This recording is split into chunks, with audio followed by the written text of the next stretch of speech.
Behold, I'm going to call these combo burst builds. Burst combo builds? Burst combo builds. That sounds better. And they're kind of the opposite of my heavy combo efficiency builds. The idea behind this archetype is to build combo faster, usually to boost the power of Blood Rush and Weeping Wounds more quickly, and in some cases to heavy attack with that combo.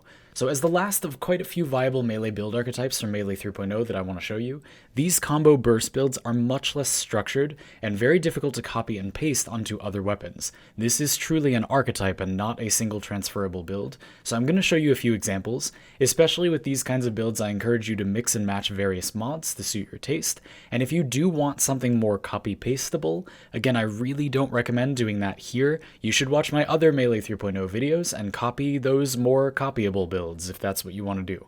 Alright, so we have two basic versions of this I'm going to talk about. One that is about just building combo faster, just to have combo faster, so a more normal build, but it's just accelerating how fast it builds combo. And another build, which is what you saw before, which is more about getting a little bit of combo really, really quickly, and then using it in a heavy attack. So this is kind of like an initial combo heavy attack build, except instead of just getting the initial combo from something like Corrupt Charge, instead of just always having a set amount of combo, we're going to very rapidly build that combo using mods that help us build combo faster, and then we're going to heavy attack with it. So it's kind of like we're going to do a little mini combo and then finish it with a heavy attack. And we want the hits before that to increase the damage of the heavy attack. But again, we're talking really quick. You saw at the beginning of the video, just a couple of hits with great multi-hits and you're done. So the mods that are making this work are True Punishment, which gives you double combo hits and also makes your combo duration shorter, but we'll get back to that in a sec. And Relentless Combination. This gives you a combo tick every time a slash proc ticks, and it does interact with True Punishment with any source of combo count chance. So you do get double ticks from that. Now both of these mods kind of do the same thing in that they're making those combo hits you do before your heavy attack give you more combo. And generally when I recommend making a build, if you want to try out an idea, a good guiding principle is that you don't want to run a bunch of mods that all give you the same multiplier. You want to find as many multipliers as you can, imagine as many different ways to magnify the amount of damage you're going to do, whether it's with base damage or elemental damage or crit or range, so you hit more enemies at once, stuff like that. Attack speed, which we don't have room for here, but we'll get back to that too. And mix them, right? So having two mods that both give you, the same thing, if you will, is not always ideal, but it is pretty common to have two elements, and part of the reason for that is that they also give you status a lot of the time. In this build, we do want to get slash procs if we're going to use Relentless Combination, so I want the status up front, and I figure we might as well have viral, so this weapon can just do good damage. If you want to just attack with the combos, it's perfectly fine for that.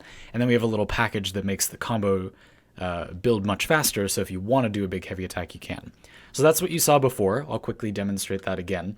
So how I was building it really quickly with this stance, but again, you could mix and match this with other kinds of weapons, is by doing the hold forward combo. So I'm going to go whoop, and then I'm going to do a neutral, which I did something in the middle, but do a hold, then a neutral, and then I get a ton of combo, and I can swing and kill everything. Wow, that had a really nice hitbox. That got me to about 10x combo. So just as an example, I'm going to quickly take off one of the mods that is helping me build combo, and we're going to do it again so you can kind of compare. So I'm going to take off Relentless Combination. Now note that because I took off Relentless Combination, it's not really necessary to have the combo, the status chance up front anymore, because we're not using it right away. And as you can see, that still did plenty of damage to these level 100 enemies that have as much armor. But these ones without as many multi-hits, not so great. It does force a slash proc. The Tonfa heavy attack does force a slash proc, but as you can see, they are certainly not dead, although they're dying, which is pretty remarkable considering that it's just a few hits against a whole group of those heavy enemies.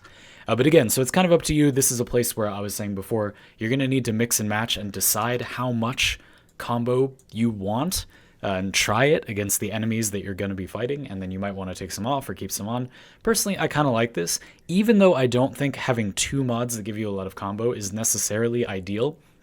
I do think it's very nice to have a lot of functionality on the weapon's combos. You don't lose much over just attacking with the weapon normally compared to doing the combo into heavy attack thing. which I think is rather nice. I sort of like that flexibility. But you could probably streamline this more. For example, if you took off Relentless Combination, you now don't care as much about getting the status up front. You could take off both of these mods, run Prime Fever Strike, and then Weeping Wounds and get your status that way. That could be fine. And then you would also have a free mod slot, so you could run attack speed, I guess. I don't really feel this build benefits from attack speed in its current form, the way I'm using it, but that's an option. So you can already see how there really isn't a single build. So I'm going to show you one more example. I showed at the beginning of the video that I have this rapier. This is a Zaw. This Zaw is built with Varjit 2 Jai, Pei, and Plague Kripath. Why is it built with those parts? I want as much critical chance as possible, and I don't care at all about the status, because rapiers have forced slash procs on their stance. So this weapon isn't going to get the slash from its status chance, or its innate damage, because it isn't mostly slash. It's going to get it from forced procs in the stance. So we want to cash in as much crit chance as we can. Plague Kripath even gives you a little extra, and then Varjit 2 Jai is just fast with as much crit as possible. Pei is just fast. That is all this is trying to do. We want to attack really fast, get those slash procs out, build up our combo with Relentless Combination. Now here we don't have True Punishment because as a Zaw we can run Exodia Triumph on it, which gives us 50% additional combo count chance, and we don't have to use a mod slot, which is great. This puts us in a situation where we can run basically the same build that you'd normally run on a weapon that was trying to build combo normally, like in Melee 2.0, but it works very well with this sort of combo boosting thing. You get that extra package.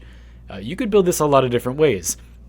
I chose to add a little combo efficiency. I think you can kind of go half and half there. I showed in the Melee heavy combo efficiency builds names that you can kind of go less combo efficiency and then still build it up. And I think you can do that here too. You could go a little combo efficiency. I said we were going to come back to True Punishment and its little thing about reducing combo duration. Currently, this only reduces your base combo duration, which is a little weird. So it doesn't stack in the way you might immediately expect with things like 6 seconds more combo duration.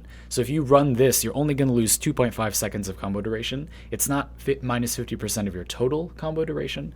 So you don't really need to worry about that too much, but on that first build I showed you on the Cronin Prime, I wasn't using any combo duration. On this build, I do kinda care about it, but if you do care about it, you remember you can also use Naramon to make the combo counter decay, so there are a lot of options. Again, this build is built a little bit more to just do normal attacks. We're not entirely relying on combos. Indeed, I think the hitbox of the Rapier heavy attack is just not as good, so I do not want to rely on combos, but we still have 8x combos, so we can do, you know, that. And because we have a little combo efficiency and because the Rapier heavy attack does a slash proc, we actually get a lot of combo back, more than 40%. We save a lot of the combo when we heavy attack, and then we also actually gain combo because Relentless Combination and Exodia Triumph give us ticks of combo from our heavy attacks slash proc. You can make a whole build around that. I'm not going to here, but that is something you could do.